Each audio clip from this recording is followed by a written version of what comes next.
దేవుని పిల్లలైన మీ అందరికీ యేసుక్రీస్తు వారి పుణ్యనామమున శుభములు, వందనములు. దేవుడు చేసినటువంటి మేలులు, దేవుడు మనతో ఉన్నటువంటి తోడు. మనం అనుకుంటాం ఒక వ్యక్తి మనతో ఉంటే మాకు తోడు ఉన్నాడులే, నాకేం భయం లేదే అని అనుకుంటాం. మనం బాగా చేతికి ఎదిగి వచ్చినటువంటి కుమారుడు, వాళ్ళని చూసుకొని ఏమనుకుంటాం? అందరూ ఏమంటుంటారు? నీకు నీ చేతికి నీ పిల్లలు ఎదిగొచ్చారులే, ఇక పనికి వస్తారు, ఏమీ భయం లేదు. అమ్మాయిల విషయంలో చూడండి, చిన్నప్పుడు ఎవరు తోడుగా ఉంటారు? నానా చెల్లికి నువ్వు తోడుగా ఉండాలి అని అన్నను పంపిస్తారు. స్త్రీకి ఎప్పుడు తోడు ఎవరో ఒకరు ఉండాలి. అన్నయ్యన ఉండాలి, తమ్ముడైన ఉండాలి, నాన్న ఉండాలి, లాస్ట్కు భర్త ఉండాలి. ఆయన పోతే అనుకుందాం, అన్న చనిపోయిన వాళ్ళు లేడా? తండ్రి చనిపోయిన వాళ్ళు లేరా? భర్త చనిపోయిన వాళ్ళు లేరా? తోడెవరు మరి? నాకు ఎవరో ఒకరు తోడు ఉండాలని ఆ స్త్రీ అనుకుంటే, చిన్నప్పటి నుంచి ఏదైనాకైనా మీరు చూడండి, అమ్మాయిలు అంటే ఒక్కదాని వెళ్తావా, ఇలాగా నువ్వు ఒక్కదాని వెళ్తావా అని, ఇలాగా మీ అన్నయ్య ఉండాలి, మీ నాన్న ఉండాలి, నీ భర్త ఉండాలి, ఎవరు లేకుండా నువ్వు బయటికి వెళ్ళకూడదు. క్రైస్తవులకు ఏమర్థమైంది అని అంటే, ఇదే అర్థమైంది అందరికి, వాళ్ళకి కూడా. దేవుడు నీతో ఉన్నాడు అని అంటంలా, దేవుడు నీతో ఉన్నాడు అనేటటువంటి అభయం పక్కన కనపడేటటువంటి వ్యక్తినే చూపిస్తున్నారు తప్ప, కనపడకుండా మనకు తోడుగా ఉండేటటువంటి దేవుని మనం చూపించలేకపోతున్నాం. ఆ దేవుడు మనతో ఉంటాడు. ఆ దేవుడు గొప్పవాడు, సర్వాంతర్యామి.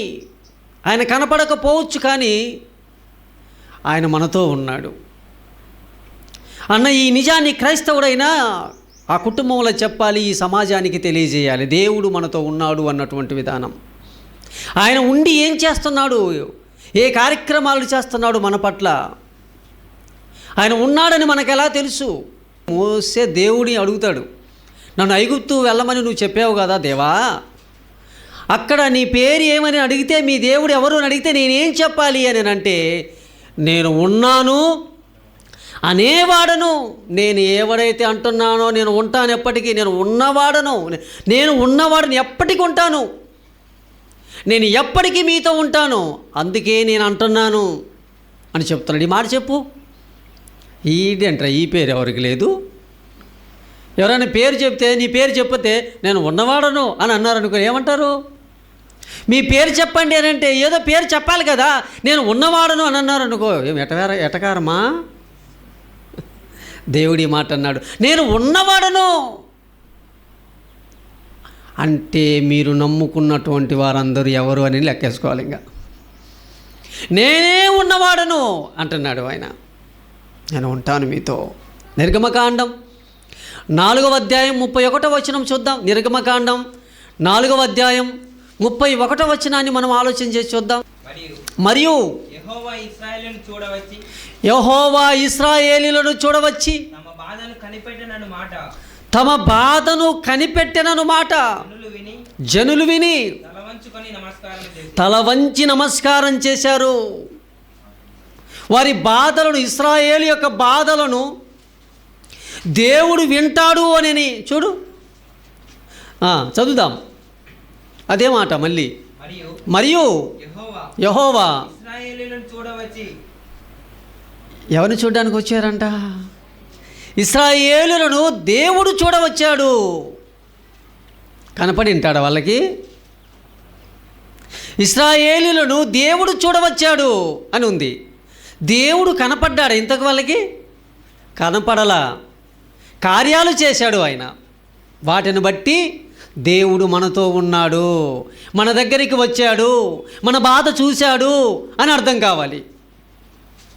దేవుడు మనతో ఉన్నాడు అంటానికి ఏంటంటే, ఆయన చేసేటటువంటి కార్యములు, ఆయన చేసేటటువంటి మేలులు, ఆయన చేసేటటువంటి ఆశ్చర్య కార్యములు, వాటిని బట్టి దేవుడు మనతో ఉన్నాడు అని మనం తెలుసుకోవాలి. ఇదే మాట మనకి అక్కడ గుర్తు చేస్తూ స్టెఫెన్ గారు చెబుతున్నారు. అపోస్తుల కార్యములు 7వ అధ్యాయం 34వ వచనంలో చదువుదాం. అపోస్తుల కార్యములు 7వ అధ్యాయం 34వ వచనంలో మనం చదువుదాం ఒకసారి. ఐగుప్తులో ఉన్న వచ్చాడు కనుక ఏం చేశాడు అంటే ఆయన వారి దురవస్థ అవస్థలు, అబ్బో అన్యా ఇన్యా మా అవస్థలు మామూలు కాదులే అంటున్నాం. ఈ వేసవి కాలం సరిగా ఫ్యాన్లు తిరగక, కూలర్లు పనిచేయక, కరెంటు సరిగా రాకపోతే దానే మనం ఏమనుకుంటాం, దురవస్థ అవస్థలు, అబ్బా భలే అవస్థలు పడ్డాములే అంటాం. ఏదైనా కొన్ని ఇబ్బందులు అయితే చాలా అవస్థలు పడ్డాములే అంటుంటాం మనం. ఇశ్రాయేలులు పడినటువంటి దురవస్థ అంతా ఇంత కాదు, సాక్షాత్తు దేవుడే వచ్చి వారికి సహాయము చెయ్యగలిగేటటువంటి దురవస్థలో వాళ్ళు ఉన్నారంట. అంత కఠినముగా శిక్షిస్తున్నారంట. ఐగుప్తు రాజు ఇశ్రాయేలు సంతానం అభివృద్ధి అవుతుంటే భరించలేక చూడలేక వీళ్ళు ఎక్కడైతే అభివృద్ధి చెందితే మన మీద తిరుగుబాటు చేసి మనను యుద్ధం చేస్తారేమో అని భయమేసి పుట్టిన మగపిల్ల వారిని అందరినీ చంపేయమని చెప్పాడు. రాజు ఆజ్ఞ ఇచ్చాడు. ఇశ్రాయేలులో ఎవరికైనా మగపిల్లవాడు పుడితే వాడిని చంపేయమని అన్నాడు. ఎంత దురవస్థ చూడండి. పిల్లలను చంపేయమంటే మగపిల్లోడు పుడితే ఆనందం కదండి. నరసమ్మ వచ్చి నీకు మగపిల్లోడు పుట్టాడు అనగానే అయ్యో వెంటనే రాజు పంపించినటువంటి వాళ్ళు చంపేసేస్తే ఎంత ఘోష. ఒకళ్ళ ఇద్దర్లా లక్షలాది మంది ఉన్నటువంటి ఇశ్రాయేలు జనాంగంలో మగపిల్లలు ఎంతమంది పుడుతుంటారు నెలకు, వారినందరినీ చంపేస్తుంటే ఆ బాధ, ఆ వేదన, వారి చేత వెట్టి చాకిరి పనులు చేయిస్తూ దుబాయ్కి వెళ్తుంటారు కదా, కువైట్కి వెళ్తుంటారు కదా. ఇక్కడ నుంచి చాలామంది బతుకు తెరువు కోసం ఎలా చూస్తారు, 8 గంటలే డ్యూటీ చేయాలా, ఉదయం 8కి వచ్చి సాయంత్రం 4కో 5 వరకు చేయాలంటారా? రాత్రి 11 గంటల వరకు కూడా పని చేయిస్తారంట.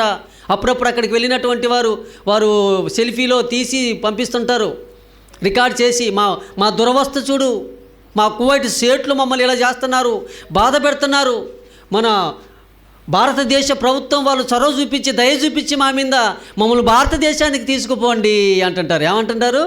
మమ్మల్ని భారతదేశానికి తీసుకుపోండి, మమ్మల్ని బానిసలుగా చాలా బాధ పెడుతున్నారు అని అంటారు. అప్పుడు ఎవరు వస్తారు? ఈ భారతదేశంలో ఉన్న ప్రభుత్వాలు చొరవ తీసుకొని అక్కడ వారిని విడిపించడానికి ఈ మధ్య కాలంలోనే అక్కడ నుంచి కొంతమంది మన భారతదేశంలో ఉన్న చంద్రబాబు నాయుడు కుమారుడు లోకేష్కు విన్నవించుకుంది ఒక అమ్మాయి అక్కడ.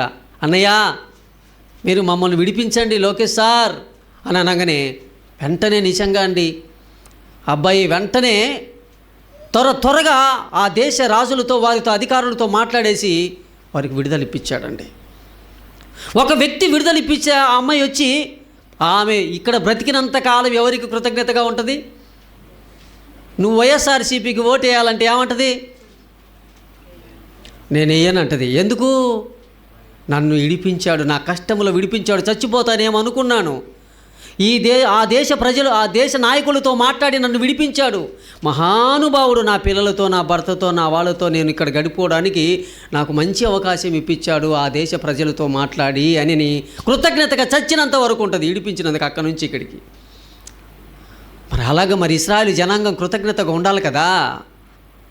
వారి దురవస్థను చూడడానికి దేవుడు వచ్చాడంట. చూడు, వారితో ఉండడానికి దేవుడు వచ్చాడంట. ఎలా తెలిసింది మరి వచ్చాడు ఆయనని?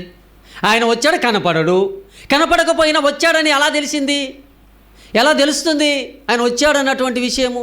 నేను నిన్ను ఇలాగ మోసాను రా అన్నాడు. యెషయా గ్రంథం 63వ అధ్యాయం 9వ వచనం చూద్దాం. యెషయా గ్రంథం 63వ అధ్యాయం 9వ వచనం. బైబిల్ తీయండి అందరూ, తెచ్చుకున్న వాళ్ళు బైబిల్ అందరూ తీయండి. వారి యావత్ బాధలో ఎవరు? దేవుడా. దేవుడు చూడు ఎలా ఉంటాడో. మన దగ్గరికి వచ్చినప్పుడు ఎలా ఉంటుంది? ఆయన కూడా బాధపడతాడు. ఊరికి ఎగ్జాంపుల్ చెప్తాను. బెంగళూరు నుంచి అక్కడ చల్లటి ప్రదేశం కదా, చల్లగా ఉంటుంది కదా. బెంగళూరే చల్లగా ఉంటుంది, మన పక్కన ఉండేది. అంటే ఇక కాశ్మీర్ ఎలా ఉంటుంది, హిమాలయ పర్వతాల దగ్గర ఉండే వాళ్ళు ఎలా ఉంటారు. అలాంటి వారు ఎప్పుడైనా చుట్టరికంగా మన దగ్గరికి వచ్చారనుకో బంధువులుగా ఇక్కడికి, మన ఆంధ్రప్రదేశ్కు, వాళ్ళు ఇంకేమంటుంటారు, ఆ నీళ్లు పోసుకోవడము, చల్లనీళ్ళు పోసుకోవడము, చల్లనీళ్ళు తాగడము, ఫ్యాన్లు లేకపోతే అబ్బా నేను చచ్చిపోయేటట్టున్నామే అని అంటారు. కానీ ఇన్ని ఎందుకు భరించారంటారు? ఆ వారం రోజులు ఇవన్నీ ఎందుకు భరించారు? అక్కడి నుంచి వచ్చి ఇక్కడికి మన చుట్టాలతో ఉండే ప్రేమ కోసం, వీళ్ళతో ఉండే సంతోషంలో ఆ బాధను, ఆ వేడిని తట్టుకుంటున్నారు. ఎక్కడి నుంచి వచ్చాడంట దేవుడు? పరలోకములో ఉండే దేవుడు వీళ్ళ దూరవస్థను చూసి చదువుదాం.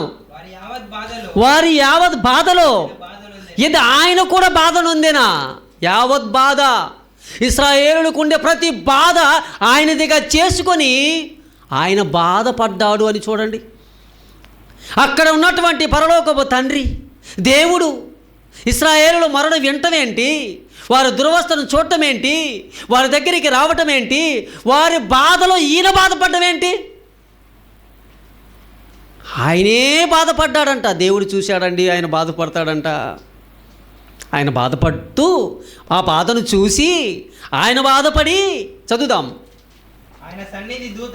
ఆయన సన్నిధి దూత వారిని రక్షించెను, ప్రేమ చేతను తాలిమి చేతను వారిని విమోచించెను. ఏముంది? ప్రేమ. తాలిమి అంటే ఓపిక, నిదానం. దాని చేత వారిని రక్షించారు. తన దేవదూతకు చెప్పాడు, వెళ్ళి పని చేయను, ఇంకా ఇశ్రాయేలు కోసం నువ్వు కష్టపడు, వారు ఏ బాధలో ఉన్నారో చూడు, వారికి అది నువ్వు సకలము సమకూర్చు అని చెప్పేసి దేవదూతకు చెబితే చేశాడు. ఇదంతా ఎలా చేశాడంట దేవుడు అంటే? ప్రేమతో. ఎలా చేశాడంట? ప్రేమతో. ప్రేమతో భరించాడు, ప్రేమతో చేశాడు, తాలిమితో ఉన్నాడు, ఓపికతో ఉన్నాడు. ఇంకా పూర్వదినములన్నిటను ఆయన వారిని ఎత్తుకొనుచు మోసుకొనుచు వచ్చాను. చూడు, పూర్వదినములన్నిటిను ఆయన వారిని ఎత్తుకొనుచు. మమ్మల్ని ఎత్తుకోలేదే అని ఎవరైనా అన్నారా?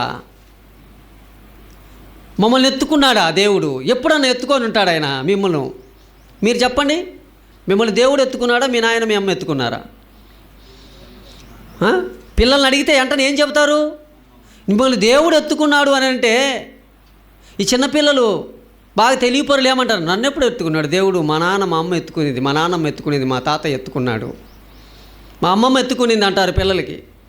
అందుకే మేము కాదు ఎత్తుకునింది, దేవుడు ఎత్తుకుంటాడు. మేము ఎత్తుకుంటే కొద్దిసేపు అయినా నాది ఆడుకోపా.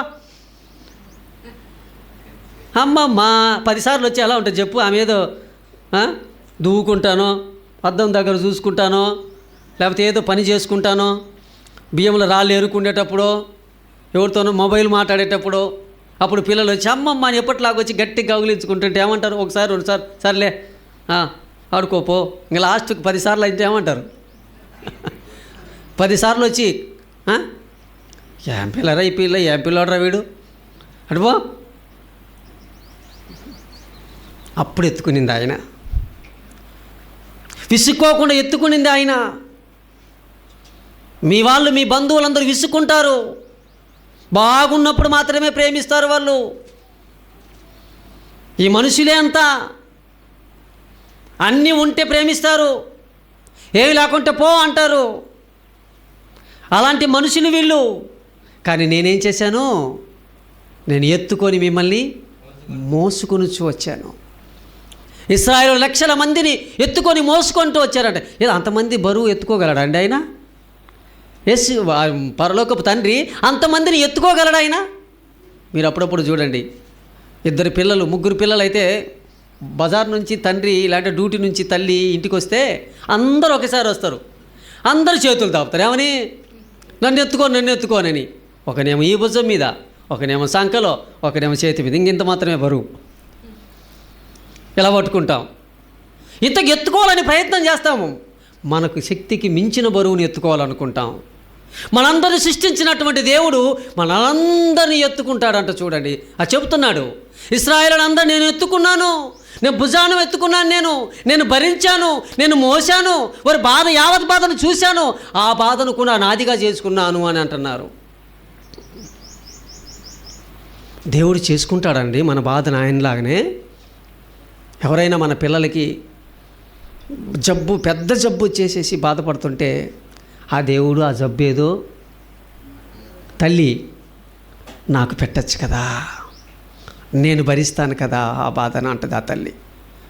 ఆ బిడ్డ బాధ చూడలేక ఆ దేవుడు ఏదో పెట్టేదేదో ఆ చిన్న పిల్లకి పెట్టకుండా నాకు పెట్టింటే నేను భరించేవాని కదా అంటది ఆమె, ఆ తండ్రి కానీ ఆ తల్లి కానీ. నేను భరిస్తాను. నీకే ఆ మనసుంటే మీ పిల్లలను బాధలు భరించాలనని. మరి దేవుడు వారి యావత్ బాధ నాదనుకున్నాను, నేను భరించాను, నేను ఎత్తుకున్నాను. ఈ పిల్లలకు తెలియదు, అందుకే దేవుడు తెలియజేస్తున్నాడు తన ఆవేదన, తన బాధను. రాయినాయన, నేను ఎలాగ ఎత్తుకున్నానో, నేను ఎలాగ చేశాను, వారికి అర్థం కావట్లేదు నేను ఎత్తుకున్నది వాళ్ళకి. నువ్వు ఎలాగ కాపాడాను. 121 కీర్తన గ్రంథం 4వ వచనం, కీర్తన గ్రంథం 121వ అధ్యాయం 4వ వచనం. ఇశ్రాయేలును కాపాడువాడు కునుకడు నిద్రపోడు, యెహోవాయే నిన్ను కాపాడువాడు. యెహోవాయే నిన్ను కాపాడువాడు. ఎవరంట? యెహోవాయే. అమ్మ కొంచెం ఇంటే లారీ వచ్చి గుద్దేదిరా, టక్కనట్టు సైడుకు పడిపోయినా. ఎవరు నాయనా నిన్ను కాపాడింది? ఎవరమ్మా మనల్ని కాపాడింది? యెహోవాయే నిన్ను కాపాడువాడు. పెద్ద ప్రమాదమే ఆడి బాయి ఉందని దగ్గర పోయి బ్రేక్ వేసినావు అమ్మా. ఇంకా అందరికీ బ్రేకులు లేవా? నీ బండికి మాత్రమే బ్రేక్ సడన్గా పడిందా? అన్ని బండ్లకు బ్రేకులు లేవా? ఉన్నాయి, కానీ వెళ్ళిపోయి చచ్చిపోయారు. కానీ నిన్ను మాత్రమే, నన్ను మాత్రమే, మనను మాత్రమే కాపాడాడే దేవుడు. కాపాడతాడా ఆయన? ఆయన అనుకుంటే కాపాడేస్తాడా? ఆయన వద్దనుకుంటే చంపేస్తాడా? చేస్తాడు. ఆ ఇన్సిడెంట్ సన్నివేశం మీకు చెప్తాను, విందాం. ఇశ్రాయేలు జనాంగాన్ని బయటికి నడిపిస్తున్నాడు. ఐగుప్తు దేశంలో నుంచి వాళ్ళ బాధను విన్నాడు కనుక బయటికి తీసుకొని వచ్చాడు. వెళ్ళిపోతున్నారు ఇశ్రాయేలులందరూ. అక్కడికి వెళ్ళంగానే ఎదురుగా ఎర్ర సముద్రం కనపడింది. ఇశ్రాయేలు బాధపడుతున్నాడు. మోసే, మా సమాధులు ఐగుప్తు దేశంలో ఉంటే బాగుండదని ఇక్కడికి తెచ్చి చంపాలని తెచ్చినావా? ముందు చూస్తే ఎర్ర సముద్రం ఉంది, వెనక చూస్తే ఫరో సైన్యం ఉంది, వాళ్ళు చంపేస్తారు అని బాధపడ్డారు. అప్పుడు ఆయన అన్నాడు, మోసే నీ చేతిలో ఉండే కర్రతో అదిగో ఆ ఏటి మీద కొట్టు, ఆ సముద్రం మీద పాయలైపోతుంది అన్నాడు. పాయలైపోయింది. కాపాడాడా? తోడగలేదా? కాపాడి ఎర్ర సముద్రంలో నుంచి బయటికి తీసుకొని వెళ్ళిపోయాడు. వెనక జనం వచ్చింది, వెనక ఐగుప్తు జనం వచ్చింది. వారు వచ్చారు. ఏరా వాళ్ళు పోయినప్పుడు అస్సలు చూసుకోవచ్చు, అరే సముద్రం చీలిపోయింది ఏంది, ఎప్పుడన్నా జరిగిందా ఇది అని కొంచెం ఆలోచన చేయాల్సింది కదా. వాళ్ళు పోయిండ్రు కదా అని మనం పోయిండ్రు. వాళ్ళకు దారి ఇచ్చింది సముద్రం, వీళ్ళకి ఇవ్వలా. అంటే నేను ఎందుకు చెప్పాను? బ్రేకులు వేసి ఆగిందని ఎందుకు? నీకు మాత్రమే ఆగి, నీకు మాత్రమే ప్రమాదం జరగలేదు అంటే దాని అర్థం అది దేవుడు నిన్ను ఉంచాడు కనుక. మిగతా వాళ్ళకు బ్రేకులు ఉన్నాయి, నీకంటే బాగా పడతాయి బ్రేకులు ఆ బండ్లకు. నీకంటే బాగా డ్రైవింగ్ చేస్తారు వాళ్ళు. వాళ్ళకి ఎందుకు యాక్సిడెంట్ అయింది, చెట్టుకు చచ్చారు, వాని వల్ల ఉపయోగం లేదు కదా అని. మన వల్ల దేవునికి ఉపయోగం లేకపోతే మనల్ని ఎందుకు బ్రతికించాలి భూమి మీద? మనం బ్రతికి ఉన్నాము అని అంటే దానికి కారణం దేవుడు. ఆయన మర్చిపోతే ఎలా మనం? అందుకే ఆయన బాధలలో, వారి బాధలలో ఉండి వారిని మోసుకొని వచ్చాడనడానికి కారణం ఏంటో తెలుసా? వాళ్ళందరినీ ఎత్తుకొని తీసుకొని వచ్చి అటు పక్క గట్టు వైపున పెట్టాడు. వీళ్ళందరూ లోనికి వచ్చిన తర్వాత మూసేసాడు సముద్రానికి. చూశారు దేవుడు మనతో ఉన్నాడు అనడానికి ఏంటి కారణం? ఏం చూపించాడు? దేవుడు మీతో ఉన్నాడు అనడానికి ఏంటి?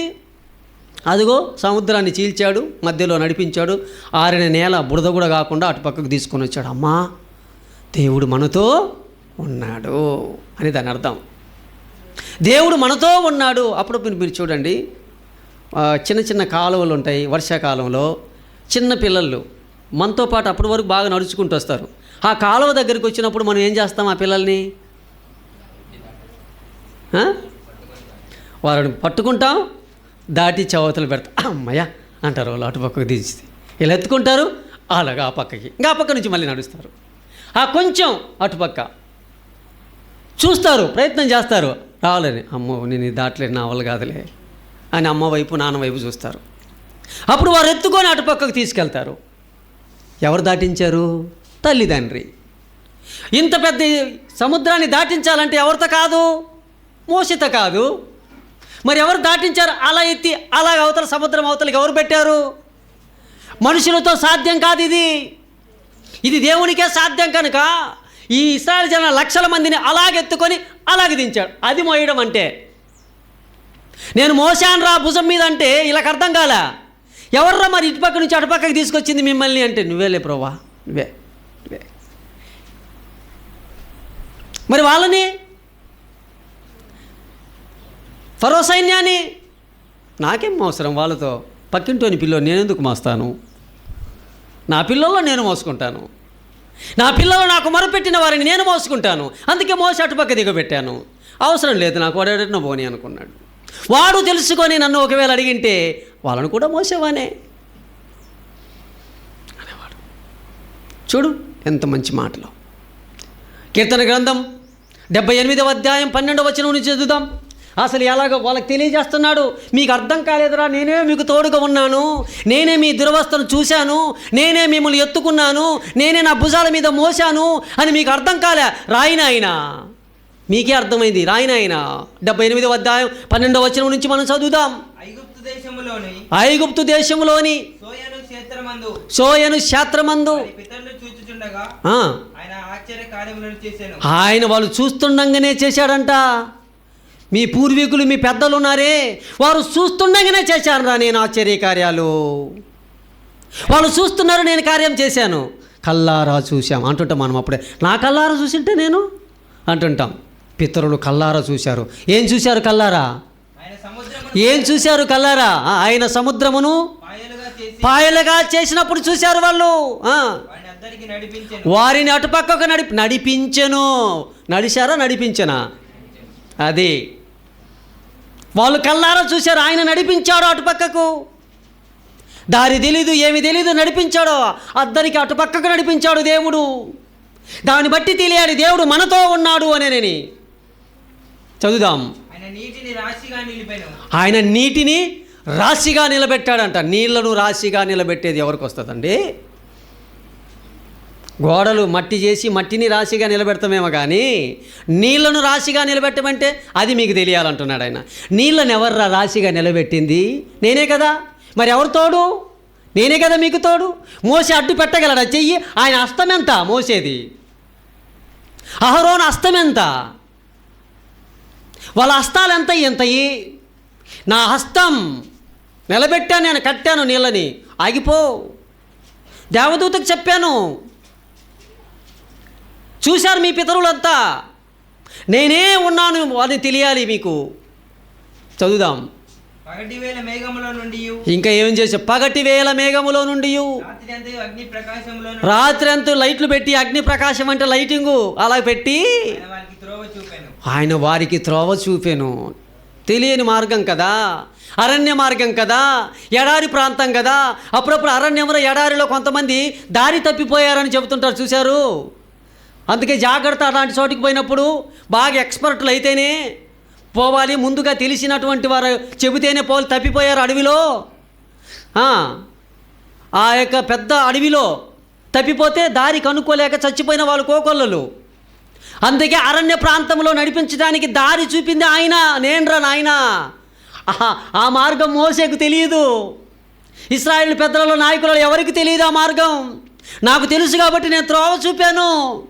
మీ పితరులు చూశారు అది. వారు ఎన్నడూ చూడని త్రోవలో నేను నడిపించాను. అయితే నేనే తోడున్నానని అర్థం. సముద్రమంతా ఎన్ని నీళ్ళు ఇచ్చాడా? సముద్రమంతా సమృద్ధిగా నీళ్ళు. సముద్రాన్ని కాదు ఇచ్చింది, సముద్రమంతా నీళ్లను సమృద్ధిగా తాగడానికి ఇచ్చాను. చదువుతాం 16 వచనం వరకు.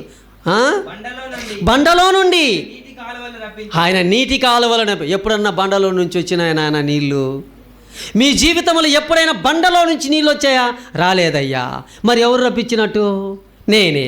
మరి ఎవరున్నట్టు మీతో? నేనే. దీన్ని బట్టి తెలియాలి మీకు. 16 వచనం వరకు చదవండి. నదుల వలె నీళ్లు ప్రవహించవచ్చును, నదుల వలె నీళ్లను ప్రవహింపజేశాను, అయినను వారు ఆయనకు విరోధంగా ఇంకనూ పాపం చేయుచునే వచ్చిరి. 24వ వచనం నుంచి చదువుదాం. అదే అధ్యాయం 24వ వచనం నుంచి చదువుదాం. ఆహారమునకై అక్కడ ఎలాగ త్రోవ చూపాడు, ఎలాగ సముద్రం దాటించాడు, ఎలాగ నీళ్ళను రాచిగా నిలవబెట్టాడు, ఇవన్నీ చూపించాడు. రాత్రి అగ్నిలో పెట్టాడు, పగలు మేఘంలో పెట్టాడు, ఇవన్నీ చెప్పాడు. మరి ఇవన్నీ ఉంటే ఏం లాభం? నీళ్ళు ఒకటి ఇచ్చాడు, ఆహారం కావాలి కదా, ఇచ్చాను రా బాబు అని చెప్పడానికి అది కూడా రాయించాడు. వారికి ఆహారమునకై దేవుడు వారి మీద మన్నాను కురిపించెను. ఎక్కడి ధాన్యం? ఎక్కడ తినేవాళ్ళు? ఏ ధాన్యం తినేవారు అంతకుముందు ఐగుప్తులో ఉన్నప్పుడు? భూధాన్యం తినేవారు, భూమి పంట తినేవారు. నీకు కొత్త పంట రుచి చూపిస్తాను. ఏం పంటది? ఆకాశ ధాన్యం. ఒకప్పుడు అండి, ఒక 40 ఏళ్ళ కిందట కివి అనే పండు మీకు తెలుసా? తెలీదు. డ్రాగన్ ఫ్రూట్ తెలుసా? తెలీదు. ఆవకాడో తెలుసా? తెలీదు. అవి భూమి మీద ఉండేదే, ఎతికితే దొరికేదే. కొన్ని సంవత్సరాల తర్వాత భూమి మీద ఉంది కాబట్టి మనకు దొరికింది. ఈ మన్నా మనకు దొరకదు. ఎక్కడి పంట కాదది? భూమి పంట కాదది, ఆకాశ ధాన్యం. ఆహా, ఎంత బాగుంటుంది. అప్పుడప్పుడు రైతు బజార్లలో కొన్ని పంటలు, కొన్ని వాళ్ళకు పండినటువంటి పండ్లు కానీ, ఆకుకూరలు కానీ, కాయగూరలు కానీ తీసుకుని అక్కడ పెట్టినప్పుడు ఈ ఆర్గాన్తో పండించినటువంటి, అంటే ఇది ఏంటండి? ఎరువులు, పేడ, ఇలాంటి వాటితో పండించాం మేము దీన్ని. అందుకే రుచిగా ఉంటుంది. ఇది మన మధ్యలో భూమి మీద పండిందే, కెమికల్తో పండించకుండా, యూరియా, ఫాస్ఫేట్ ఇలాంటి వాటితో పండించకుండా, పేడతో, ఇలాంటి సహజ సిద్ధమైనటువంటి ఎరువులతో పండించాము అంటే అందుకేలే దాని రుచి అప్పుడు అర్థమవుతుందిలే. ఒకప్పుడు మామిడి పండు, నా చిన్నతనంలో, పెద్దలు మీ చిన్నతనంలో పక్కింటి వాళ్ళు మామిడి పళ్ళు తెచ్చుకున్నారంటే ఈ ఇంటి వాళ్ళకి కూడా స్మెల్ వచ్చేది. అంత మంచి స్మెల్ వచ్చేది. వాళ్ళ ఇంట్లో మామిడి పళ్ళు ఉన్నట్టున్నాయిరా అని. అరటిపళ్ళు కూడా అంతే. ఏ పండుకు ఆ సువాసన బయటికి వెదజల్లేదు అప్పుడు, లేదు. మల్లెపూలు ఎంత మంచి సువాసన వచ్చేది. అలా గాలి తోలితే ఇదంతా లాస్ట్ వరకు తెలిసిపోయేది. సన్నజాజులు ఇలాంటివన్నీ. అందుకే వాళ్ళు పాటలు రాశారు, సన్నజాజులు ఎంత బాగుంటాయనని. ఇప్పుడు వాళ్ళు కూడా పాటలు రాయడం లే, ఎందుకంటే అవి సువాసన లేవు వాటిల్లో. సహజ సిద్ధంగా పండకుండా వాటికి కెమికల్ యాడ్ చేశారు. భూమి మీదనే ఇదిగో అవి కెమికల్తో, అవి బాగలేవు, ఇదిగో ఇవి మంచి పదార్థాలు, ఇవి తినండి అని అంటుంటే మనం మురిసిపోతుంటే, అబ్బబ్బా అవునా అంటుంటే, ఎన్నడూ భూమి మీద ఎప్పుడు తినది, ఎవడు చూడనటువంటి ఆహారం మన్నా ఆకాశ ధాన్యముతో నేను నీకు ఇచ్చాను కదరా. మరి ఎవరు ఇచ్చినట్టు అది ఆకాశ ధాన్యం? ఏ ప్రభుత్వాలు ఇవ్వలేదే మీకు? ఏ ప్రభుత్వాలు తీసుకొచ్చి ఇవ్వలేదే? భూధాన్యం మాత్రమే ప్రభుత్వాలు, అవి కూడా చేతులు ఎత్తేసింది. ఇప్పుడంట మోడీ చెప్తున్నాడు, ఇప్పుడు మొన్న ప్రకటన చేశారు, నిన్న పేపర్లలో వాటిల్లో ప్రకటన చేశారు. ఇంకా పేదలందరికీ మునుపటి వల్లే తెల్ల రేషన్ కార్డు ఉన్న వాళ్ళకు 1 లీటర్ కిరసనాయిల్ అంట. దేంట్లో నుంచి దేంట్లోకి? గ్యాస్ సప్లై చేయలేరా? చేయలేమయ్యా మేము, వాడుకోండి జాగ్రత్త. మునుపైతే ఎప్పుడు బుక్ చేస్తే అప్పుడు వచ్చేది, ఇప్పుడు లేదు, కొరత. అందుకే ప్రత్యామ్నాయంగా ఏం చేయమని అర్థం? ఈరోజేమో కిరసనాయిలు ఇస్తుంది, ఆ కిరసనాయిలు కూడా అయిపోయిందని కట్టెలు ఇస్తుంది కొన్ని రోజులు, తర్వాత నువ్వే తెచ్చుకోపోండి కట్టెలు అంటది. అది మనకు ఇచ్చేది ప్రభుత్వాలు.